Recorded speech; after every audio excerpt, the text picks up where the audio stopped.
quero dizer algo aqui antes de terminar. Que quando eu estava vindo para Goiânia, Deus mostrava algo sobrenatural. E quando eu viajava para o centro de Goiânia, Deus falava no meu coração que algo grande do Brasil partirá daqui. Algo grande. Compartilhando isso que Deus falou comigo, eu compartilhei com um amigo meu fora e falou: cara, Deus falou muito isso. E Deus falou com você, Ele já tinha confirmado isso no coração de outras pessoas, que um tipo de avivamento viria no Brasil, mas partiria de Goiânia. Aleluia! Acho que vocês estão entendendo. Quando eu vim para cá, Deus queimava isso no meu coração e eu falei assim: Deus, como assim? Eu não estou entendendo.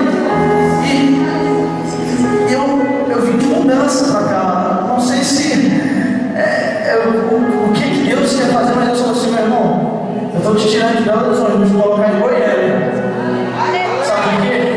Para você pegar um pedaço do que vai começar, do que vai ver.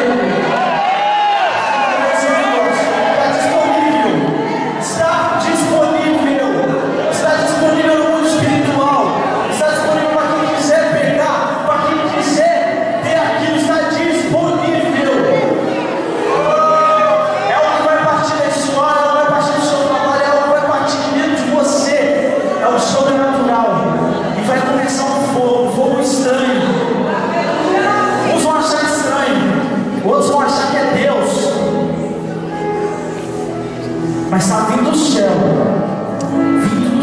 amém? De Deus. Glória ao Senhor, meu irmão.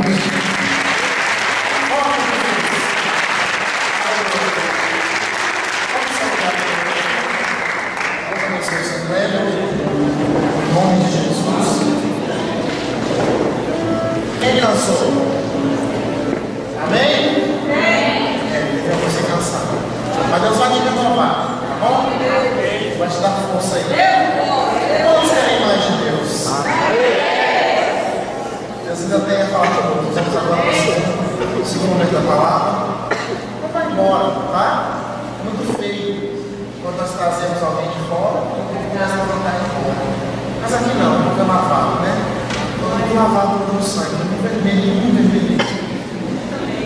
Vamos ficar até o final, porque até o final nós vamos muito ainda falar com você. Amém? Vou chamar aqui Rafa.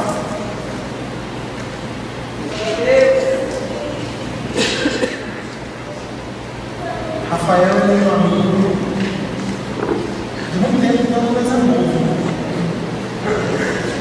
Mas ele me conheceu, eu andava com bicicleta de cueca. Eu lá pensa, foi difícil. E eu estou muito feliz de ter você conosco hoje. É o nome de Deus, pastor novo, como nós, já no trabalho maravilhoso das vezes do Senhor. E ele veio de Brasília hoje transmitir algo da parte do coração de Deus. Então não saia. Eu quero o pessoal do louvor que tocou para a gente. Eu queria que vocês aplaudissem a banda de louvor aqui da igreja. Vamos.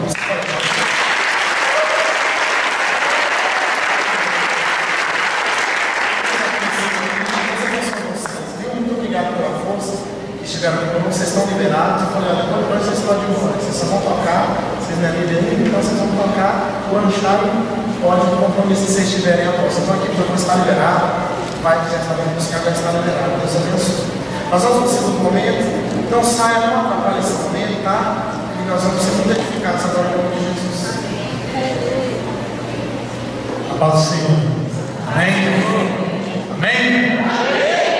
Eu sei que os irmãos estão cansados, já tiveram uma palavra muito abençoada nesse primeiro momento.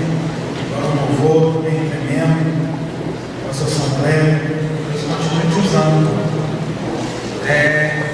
Esse avivamento aí eu ouvi, eu tinha 9 anos, morava aqui. Morei 10 anos aqui em Goiânia. Não conhece a quarta pneu aqui? Era de lá. Outro trevo, hein? Mas tem um povo santo ali naquele lugar. Eu quero, sem demorar muito, os irmãos abram suas Bíblias em 1 Crônicas, capítulo 13. Nós vamos fazer uma leitura breve aqui, para a gente poder desenvolver esse tema tão tremendo, né? Sou líder. E agora? Então, se você trouxe caneta, lápis de cor, batom, anote em algum lugar. Anote em algum lugar, não confia na sua mente, não. Quando eu estava no seminário, eu ficava assim, não, quando eu chegar em casa eu vou lembrar. Não lembrava não. Aí eu aprendi, ou eu gravava o áudio, ou eu anotava na mão, na roupa, em algum lugar, para não esquecer. Porque certamente Deus vai falar coisas preciosas para os irmãos aqui hoje, amém? Amém! Quando Deus falar contigo, você sentir que foi uma palavra pessoal, aí você vai fazer assim, Você entendeu? Ok.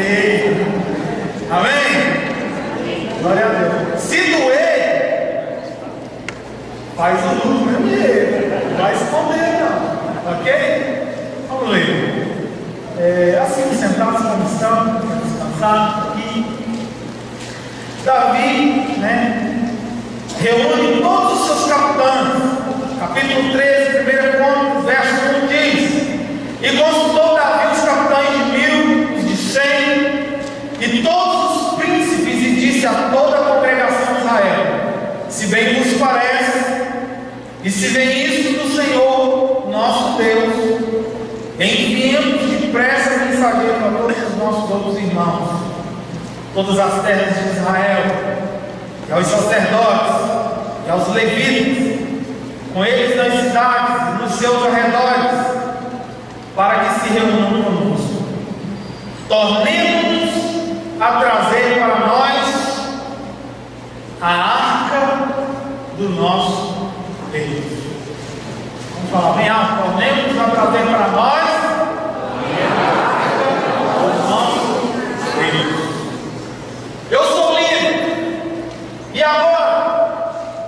Davi agora rei, constituído por Deus, só que agora em exercício, porque quando ele foi constituído rei, ele não tinha assumido o papel de ofício, mas aqui ele já tinha assumido. E a primeira coisa que Davi mostra na sua liderança, porque eu acredito que foi uma das lideranças mais extraordinárias que a Bíblia aponta, foi a de Davi como rei.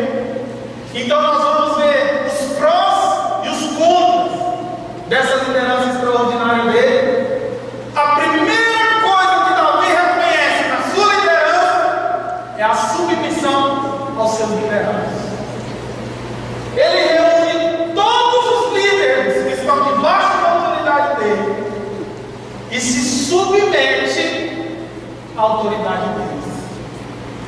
Eu quero dizer para você o seguinte: eu sou líder. E agora? Agora você tem que aprender a ser liderado. Porque não tem como você gerar liderados se você ainda não aprendeu a ser líder. E muitos de nós aprendem a ser líder na fase da liderança. Davi já aprendeu a ser líder de ovelha. Deus já estava forjando o seu caráter ainda menino, cuidando da ovelha. Mas Davi tinha essa unção que o pastor pregou aqui mais cedo. Essa roupa, essa autoridade, essa capa que fazia dele um homem diferente, uma criança diferente. Porque quando o leão apareceu, o que Davi fez? Ele matou. Porque ele era um líder já nato, chamado por Deus, ainda menino, cheio da unção de Deus. Um líder que na sua autoridade constituída por Deus mata leões. Quando o líder, pastor Lucas, disse aqui que a igreja tem passado dificuldades com o pecado, são esses leões que nós temos que matar todos os dias. Pegar na boca dele e abrir tudo até dobrar. Aqui não. O meu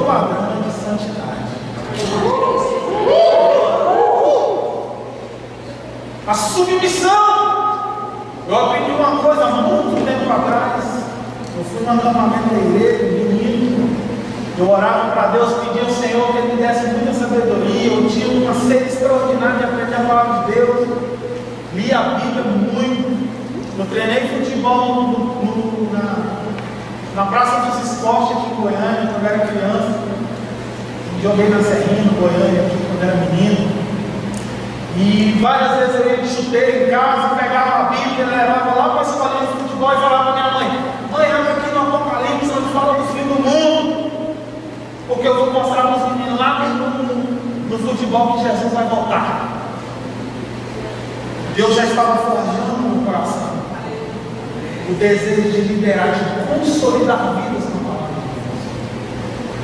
Davi experimentou isso em ovelhas, mas eu quero dizer uma coisa para vocês. Você sabe o que nós vamos falar aqui hoje? A integridade do líder. Eu sou líder e agora o que eu tenho que fazer? Tem que ser íntegro. O pastor disse aqui que a maior necessidade de um líder é a unção. Você precisa da unção. Não tem como trabalhar sem unção. Não tem como trabalhar sem a autoridade de Deus, sem o poder de Deus. É impossível.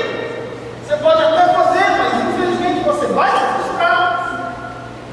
Mas o maior desafio de um líder é a integridade.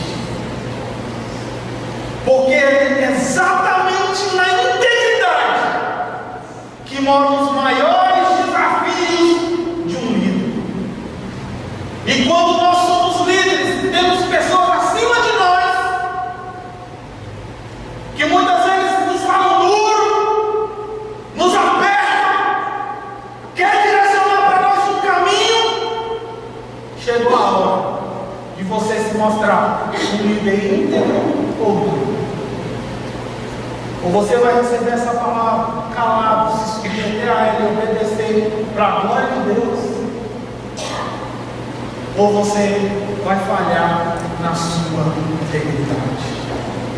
Quando vocês foram constituídos líderes aqui, a proposta dessa constituição é para que vocês vão e gerem e deem frutos e multipliquem, sim ou não? Sim.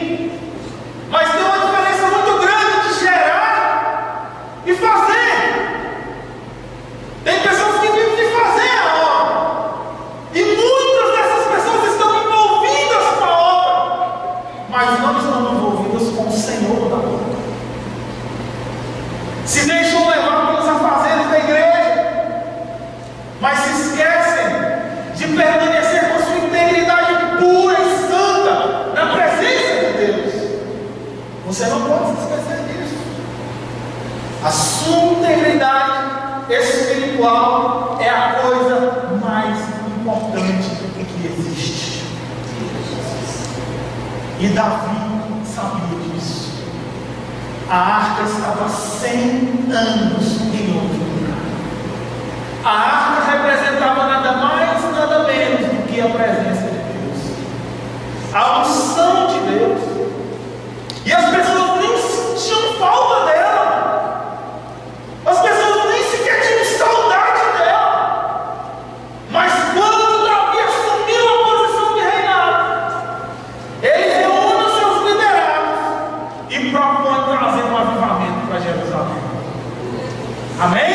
Amém. Quantos querem trazer um avivamento na sua vida? Amém. Quando se compromete, quando Davi se comprometeu, eu vou trazer a arca para esse lugar. Eu vou estabelecer um avivamento na minha vida. Eu vou trazer unção, autoridade, poder para a minha vida, para o meu governo, para a minha liderança. Porque à medida que você se aproxima da luz, as sujeiras aparecem. Fica mais fácil de limpar. Então, à medida que você cresce na santificação, os seus pecados também não vão encontrando espaço para prender o mal na sua vida. Você vai sendo liberto. Davi desejou trazer para o seu governo a presença de Deus. Ele quis resgatar isso, ele quis trazer essa presença de Deus de novo. E ele teve êxito. Ele trouxe. O bom líder é aquele que na sua liderança deseja sempre atrair a presença de Deus em tudo. Até na hora de pegar o ônibus para ir para o serviço, até na hora de ir na padaria, você precisa atrair a presença de Deus. Você precisa levar com você essa autoridade onde você estiver. Eu quero contar uma experiência minha. Eu tinha 17 anos de idade, lá em Anápolis. Eu já morava em Anápolis, veio daqui para lá. E eu fiz uma oração a Deus.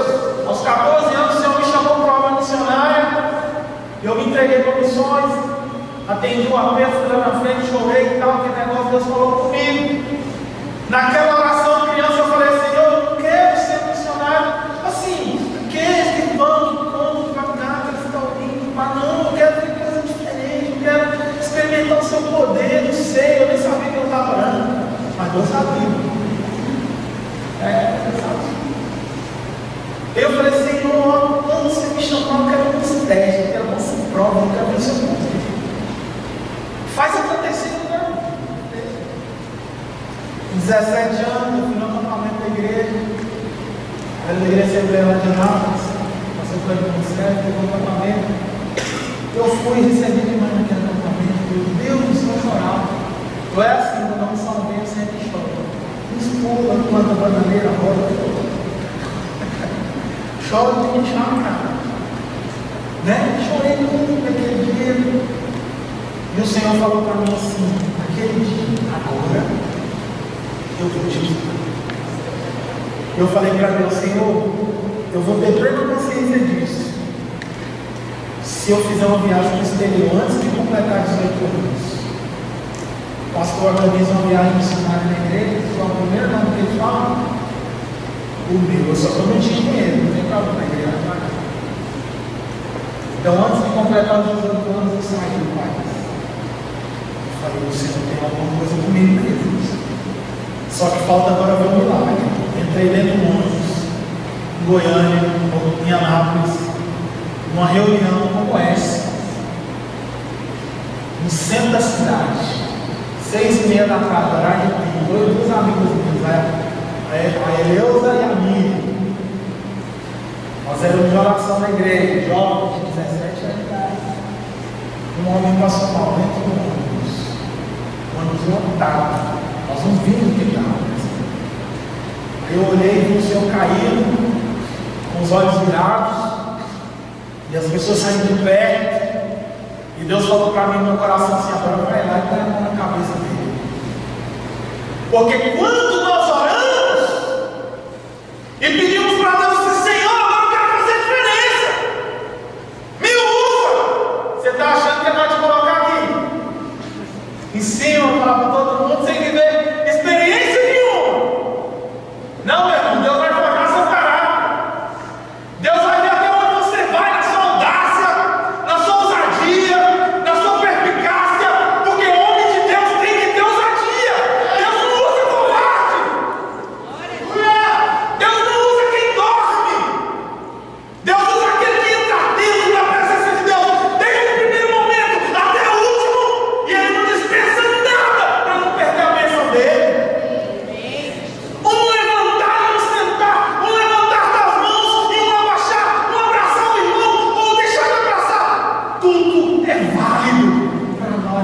Sermos bem-sucedidos na nossa vida. Porque Deus nos chamou para gerar. E gerar, irmão, é gerar um filho. O livro do C.S. Lewis, Cristianismo Puro e Simples, lá depois da página 230, ele vai explicar a diferença entre gerar e criar. E ele diz o seguinte, que pode-se fazer uma imagem igual a você. Você fez, você criou, mas essa imagem não foi gerada, porque para gerar tem que ser o seu DNA, tem que ter vida, tem que ter um reflexo seu, tem que ser sua natureza. Minha filha, quando nasceu, ela já mostrou para que veio. Cheguei no berçário, minha mãe, vamos ver esse neném, gostou, não sei o que, eu fui no quarto, o negócio todo, mas não pude pegar muito tempo. Quando eu cheguei no berçário, menina branca, com cabelo preto, lisinho, com o piado para cima, a enfermeira me perguntou: cadê o pai? Né? Não tem problema. Eu comecei a rir, ela pediu desculpa e trouxe a criança. Não tem problema, ela mostrou para que fez. A ver para me contrariar. Mas ela foi gerada, porque quando ela cresceu, mais um pouquinho, ela só tem a mim. Foi gerada. Quando nós geramos filhos. E eles serão exatamente igual a nós. Você traz seus liderados aqui para a igreja, se você levanta e vai lá para fora conversar, o que eles vão fazer? Vão lá para fora conversar. Se você é daqueles que na sua reunião vira para eles e fala assim: olha, eu não concordo muito com o pastor Lucas, mas eu vou fazer porque eu sou submisso. Você não foi submisso nunca. Primeiro que você já está colocando para fora o desejo maligno do seu coração. Ser contrário. Olha, eu não concordo, mas eu vou fazer. Errado! Você está ensinando eles a fazer isso com você lá na frente. Faz isso não. Quando você perceber que alguma coisa está contrariando você, eu vou te dar uma solução. Ajoelha e ora. Senhor, se estiver fora do seu padrão, mostra para o Lucas, fala com ele. Mas se for de Deus, tire isso do meu coração. Satanás, você não tem autoridade dentro do meu coração. Você não vai me fazer gerar pessoas doentes. Está repreendido em nome de Jesus. Levanta e vai para a guerra. Vamos entender o amém? Davi deseja trair esse avivamento. Sou líder e agora eu preciso ter experiências antes de encarar essa. Mas você pode ter essas experiências ali, não tem problema. Olhei para aquele homem dentro do ônibus. Foi a hora que Deus provou a minha integridade. Se eu ia obedecer ou se eu ia dizer que essa coisa era da minha cabeça. E eu disse para as meninas assim: a gente sempre chama mais um para criar coragem. Vamos lá, vai lá que você não sabe.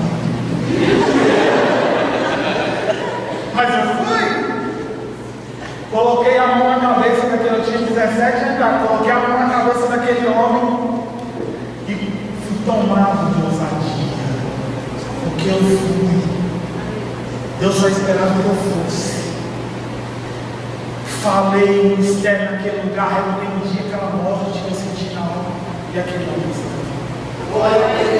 e disse assim: está doendo aqui. Eu falei: não, mas Jesus te curou. Eu percebi. E a amiga disse: Rafa, está na hora de descer. Eu falei: não, vamos descer. Eu falei: mas eu fui na igreja evangélica e eu vou procurar a luz. Eu mal desci do ônibus. Quando eu desci, todo mundo que estava dentro do ônibus ia para onde? Para a mesma reunião da igreja que eu estava aqui. Só que nenhum teve coragem de apertar minha mão. Você sabe por quê? Porque eles ficaram com vergonha. Eu, na hora, eu não entendi. Eu fui entender anos depois. Quando eu amadureci, né? Aí o pastor me chama e diz assim: tem um jovem aqui que tem um testemunho para contar hoje. Quem é Rafael aqui? Alguém que estava lá dentro daquele mundo já correu do pastor e contou para ele. E eu nunca tinha pegado o microfone na minha vida. E eu nem na frente da igreja gostava de mim. Minha mãe sofreu, porque ela, só de minha mãe era ser pastor. Ela falou: menina, mentira. Mas naquele dia comecei a produzir a minha vida. Você sempre vai ter uma prova. Deus vai sempre te colocar um desafio. Esse foi o meu desafio. Se eu estava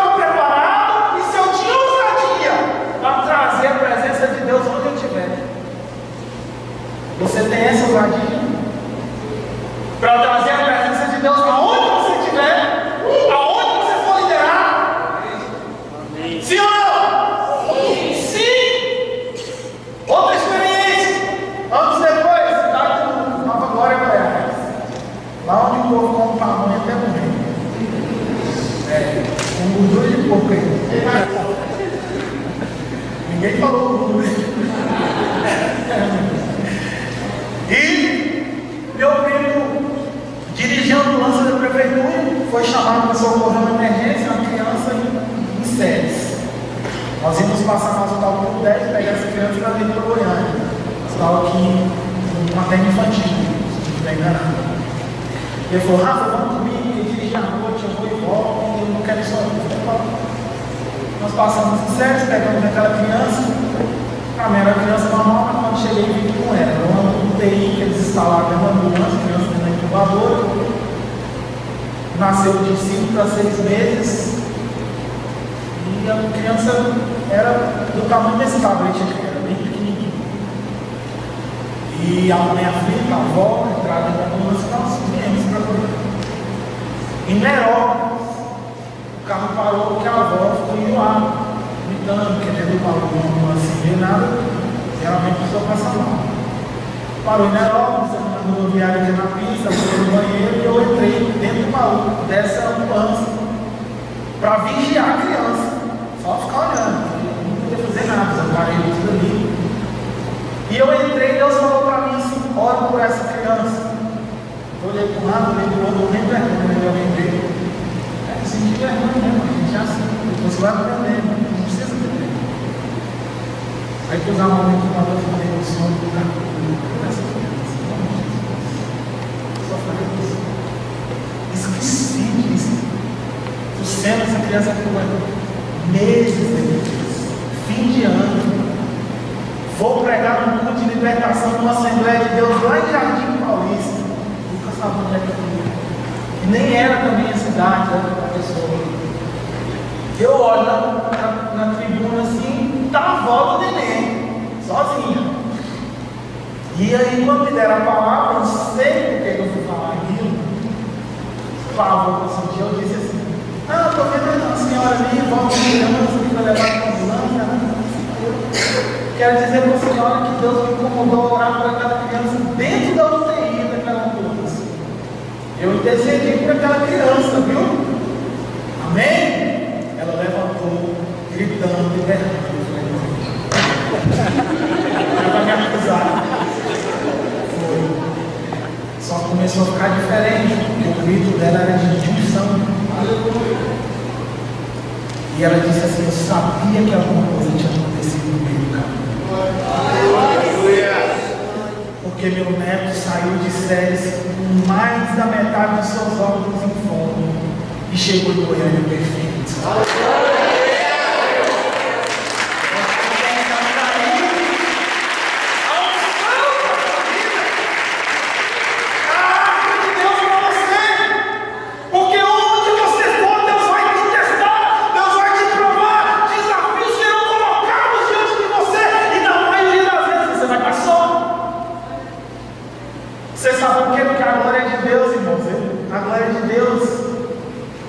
E quando Deus quer desafiar a gente, Ele não quer que nós nos sentimos assim, honrados. Deus nos desafia no deserto. Quando o Espírito do Senhor leva Jesus para lá. Quem levou Jesus? O Espírito de Deus. Para ser o quê? Tentado.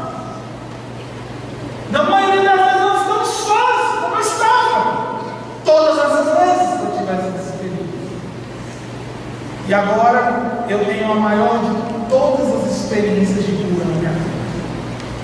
Passei minha vida inteira Deus falando assim: vou te usar como filho, mas vou te dar um sangue. Falei, minha boca eu chamo Rafael. Jeová Rafael, Deus cura. Né? Será que não vamos poder ver? Eu creio que tem, mas vamos continuar.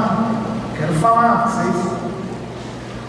Me perdoando aí, porque é uma revelação. Não foi embora sem falar ela.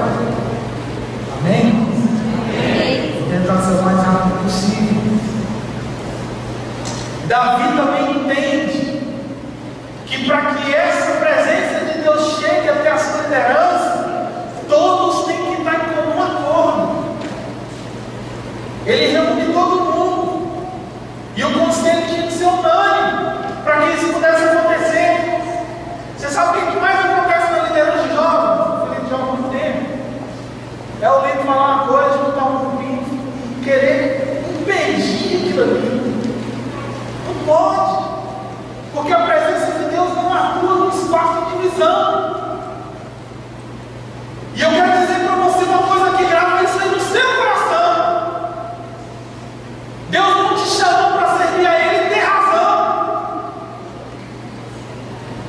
Você não entendeu, não. Deus não te chamou para ter razão, não. Ah, eu tenho razão. Não tem, não. O padrão de Deus é servir e pronto.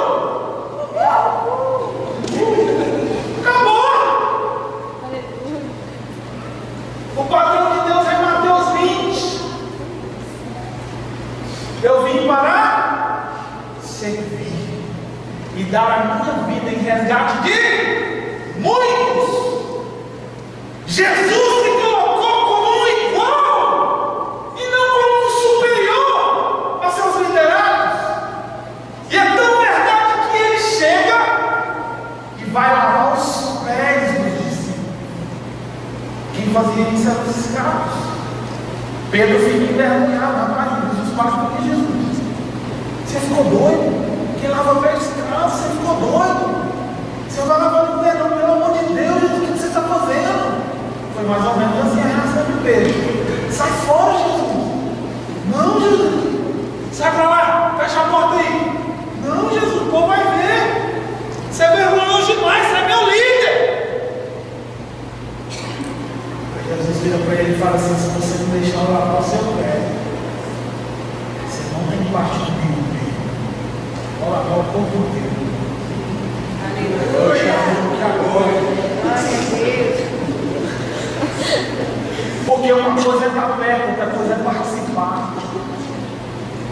Quando Deus nos constitui líder, Ele não chama a gente só para estar perto, não, Ele chama a gente para participar. Jesus está lá, trazendo um sermão, explicando para os discípulos tudo. Aí Ele vira e fala assim: olha, vou revelar o Pai em mim e tal. A partir do 18, vocês vão ver isso, vocês erraram. Filipe vira para Jesus e fala assim: Senhor, então fala o seguinte, mostra-nos o Pai, isso nos basta. Jesus olha para Filipe e fala assim: Filipe, há tanto tempo você está comigo e ainda não sabe que eu estou no Pai e o Pai está em mim. Irmão, Jesus ficou frustrado. Jesus, rapaz, você come comigo, bebe comigo, anda comigo, repreende o diabo comigo, e até agora você não sabe que eu sou o Pai sou eu. Você acha que eu tenho que desenhar? Você sabe o que é isso? Eles estavam perto, mas não estavam presentes. Tem muito líder perto, não tem muito líder presente, não. Ele está presente. Pedro estava pertinho de Jesus na hora da crucificação, mas ele estava presente? Sim ou não? Não. Porque ele nega Jesus e olha para ele. Ele estava pertinho, mas ele estava presente. E João ficou presente quando não tinha mais perigo. Já estava na cruz do lugar lá. Não tinha mais risco para ele. Aí ele foi lá. Você sabe o que isso demonstra? Que a natureza do homem tem falha nesse tipo de integridade. Desde os discípulos de Jesus, e é nessa área que nós temos que viver. E é bem aqui que Satanás quer roubar a nossa bênção. E é bem aqui que mora a maioria dos desviados, que cobraram a presença do seu líder e ele só estava perto, não estava presente. E sai detonando crente e igreja por aí. Então, se você quiser ser bem sucedido, você vai ter que se colocar como igual. Nem acima, nem abaixo, mas igual. Você vai se posicionando. Ó, agora eu sou pastor, você tem que me chamar de pastor. Amém, é válido ensinar isso. Mais válido do que isso é conquistar esse direito. Quando aconteceu comigo, eu assumi uma igreja sem ser ordenado. Com 6 meses, todo mundo me chamava de pastor, ao ponto de incomodar o povo da sede. Foi um pastor lá e disse para mim assim: você tem que falar para o povo não te chamar de pastor. Eu falei: eu? Meu irmão, que consagra a Deus, o homem só confirma. Deus me chamou, foi no vento, não foi agora não. Calma aí, né? Não é assim não. E são etapas que você vai tendo que vencer, porque você não vai chegar no grau máximo sem vencer nada. Eu escrevi Depois você tem que consolidar o que você aprendeu. Depois você vai capacitar outros. Aí você vai ter. São etapas. São etapas que Deus vai te forjando. Primeiro você é discípulo. Depois o discipulador. Depois você é obreiro. Depois você é pastor. Nós temos que vencer as etapas. Você não vai pular a etapa. Deus não vai deixar. Você sabe por quê, irmão? Porque Deus ele é muito detalhista. Eu vou contar um exemplo aqui para os irmãos. Você sabe o que significa Belém? Bethlehem, casa do pão, padaria. Jesus disse que era o quê? O pão da vida. O pão nasce onde? Na padaria. Até nisso Deus cuidou dos detalhes. E você acha mesmo que com você vai ser diferente? Você chegou agora e vai sentar na janela? Prepara o lombo. Prepara o corpo. Vai apanhar muito para experimentar a unção e o avivamento. Amém? A palavra do Senhor diz que Davi traz a arca. E um momento de euforia toma eles no meio desse caminho. Eles pegam uma arca e colocam em cima de uma carroça especial para cá. E Davi vem dançando e pá, tocando pandeiro e aquele negócio todo. Porque onde a presença de Deus está, tem o quê?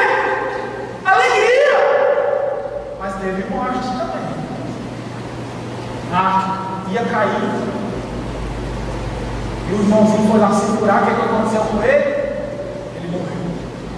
E a palavra do Senhor diz aqui, ó, que Davi, no verso 11, desgostou-se de Deus. Ele ficou chateado. Mas Deus matou o cara, todo mundo feliz aqui cantando. Ah, chegando perto de Deus, Deus matou o cara. Você, o que é isso, Senhor? O que é isso? Nada, meu irmão.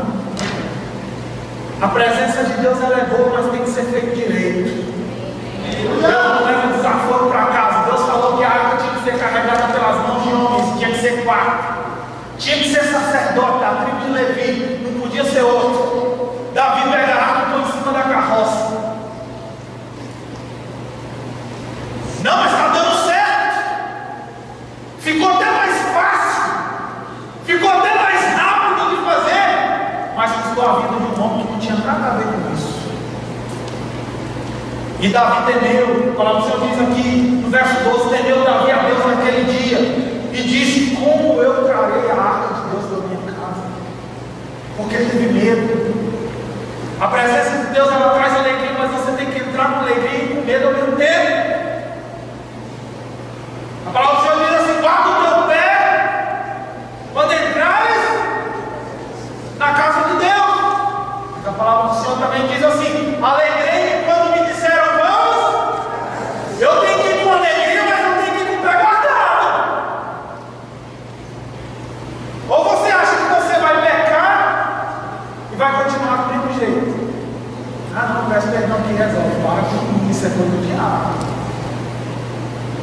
Ah não, vou fazer um jejum essa semana que eu pequei aqui, o nome disso é iniquidade. Você já está perdendo o sentimento, tá? Já está perdendo a sensação de crime. Irmão, pecado você tem que ter sentimento de crime, de matar alguém. Oh Deus, é aquele santo de Jesus. Tem que entender. Deus quer a gente assim. Naquele negócio não. Ah, mas vou lavar a função, você tá, mas isso não dá legalidade não. Uma coisa é você ter liberdade, outra coisa é libertinagem. Ah, mas Deus ele fez muita coisa, né? Por que a arca tinha que ser carregada assim? Porque Deus estava ensinando o seu povo a diferença do santo e do profano. Porque aquilo que é santo tem que ser do jeito que Deus quer que seja. Aquilo que é santo não é de vontade humana, é da vontade de Deus. Se foi Deus que te constituiu para levantar uma fé, mas você precisa estar dentro do padrão de Deus. Porque se você não morrer, alguém que está perto de você vai. Quando se entendeu, diga amém. Amém. Vamos finalizar.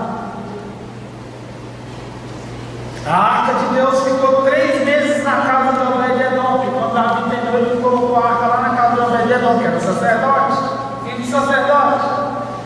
E a palavra diz assim, que estando a arca na casa de Obed-Edom por 3 meses, abençoou Obed-Edom em tudo o que ele tinha.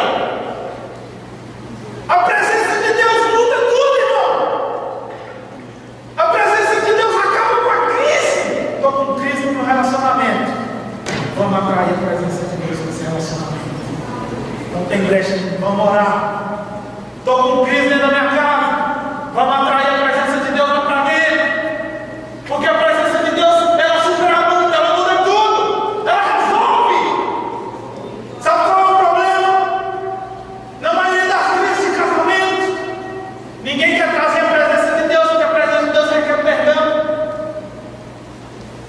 E os dois querem ter razão. O que eu falei aqui? Deus não te chamou para ter razão. Deus te chamou para liberar perdão. Pode entender, diga amém. Existe um cadete na Universidade de West Point, no período da Guerra do Vietnã. Está num livro chamado Princípios e Prática da Liderança Cristã, escrito pelo reverendo Roger Snell, presbiteriano americano, especialista em áreas de liderança. Ele escreve no seu livro essa história de um cadete que estudou em West Point, nos Estados Unidos. E West Point era muito conhecido pelo padrão e a rigorosidade de formar os seus cadetes. E eles conheciam os cadetes que vinham para West Point só de vê-los andar. Esse cadete foi enviado para o Vietnã como um tenente, e foi colocado para vistoriar a construção de uma pista lá no Vietnã, os aviões pousaram. E ele se aproximou de um sargento que já era supervisor ali, já estava acompanhando antes de ele chegar, e perguntou ao sargento: sargento, está certo o que estão fazendo? E ele disse assim: está. Você se assegura disso? Sim, senhor. Então tudo bem, pode continuar. Algumas horas mais tarde, o coronel chega e diz assim: quem é o idiota que está fazendo esse negócio desse jeito? Imediatamente o tenente deu um passo para frente e disse sem recusa, senhor. E o sargento do lado assim, olhando o coronel e o tenente. E o sargento disse assim: permissão para falar. O coronel não permitiu.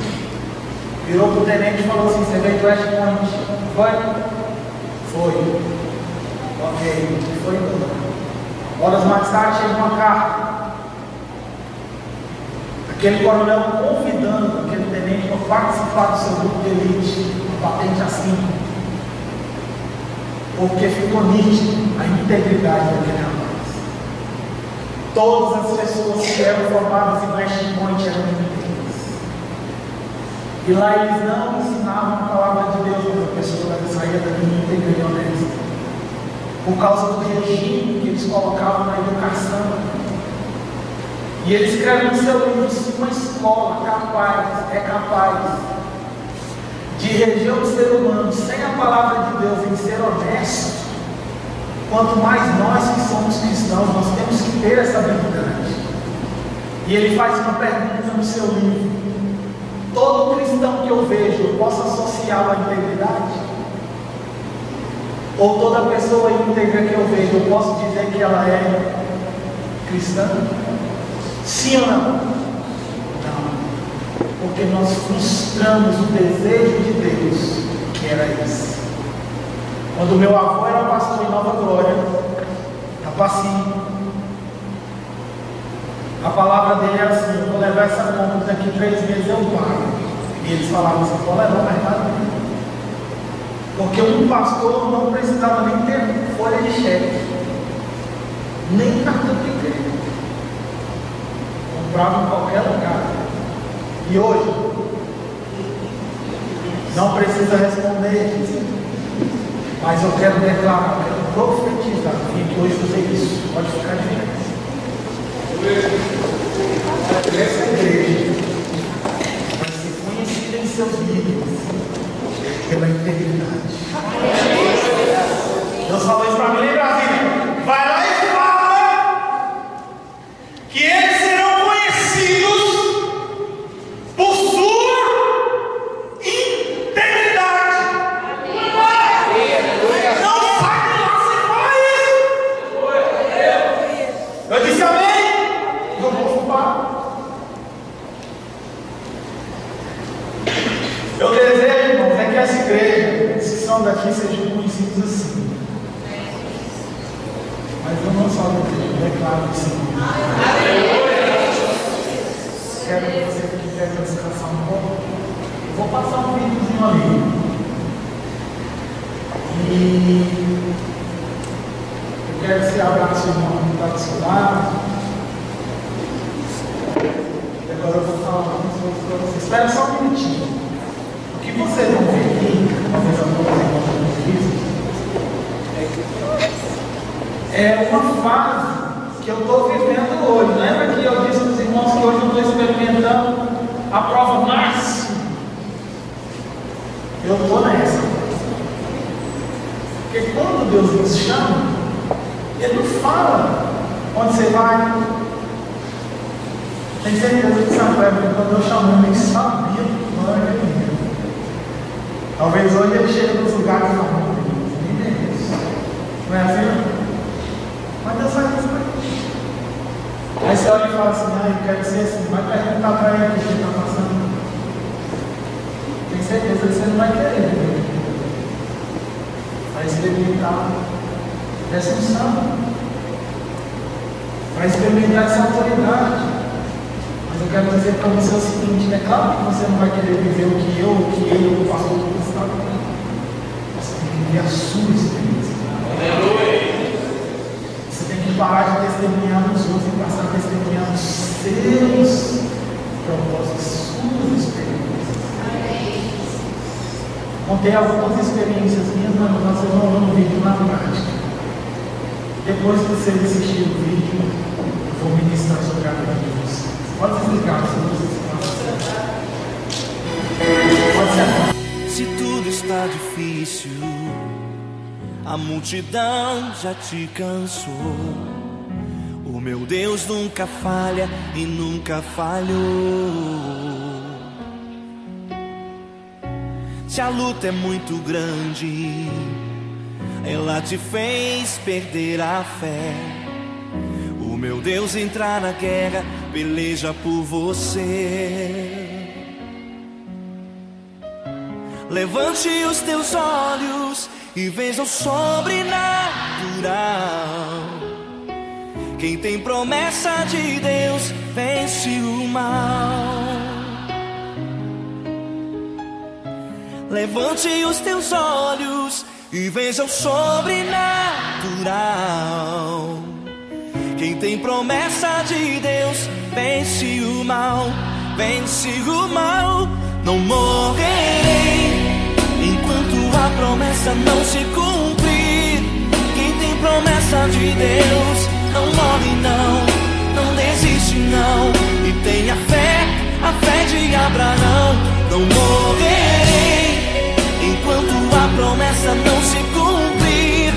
Quem tem promessa de Deus não morre não, não desiste não. E tenha fé, a fé de Abraão.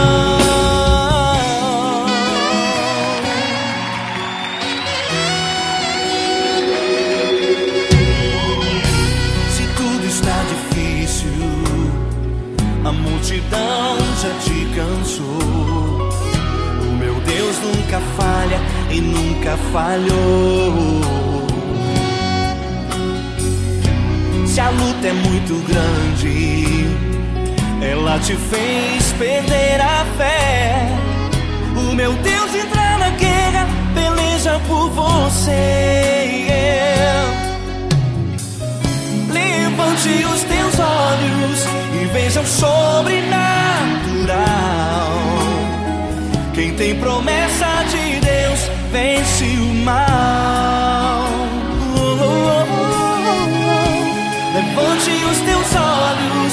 bênção sobrenatural. Quem tem promessa de Deus vence o mal, vence o mal. Não morrerei enquanto a promessa não se cumprir. Quem tem promessa de Deus não morre não, não desiste não. E tem a fé de Abraão. Não morrerei enquanto a promessa não se cumprir. Quem tem promessa de Deus não morre não, não desiste não. E tem a fé de Abraão. Levante os teus olhos e veja o sobrenatural. Quem tem promessa de Deus vence o mal.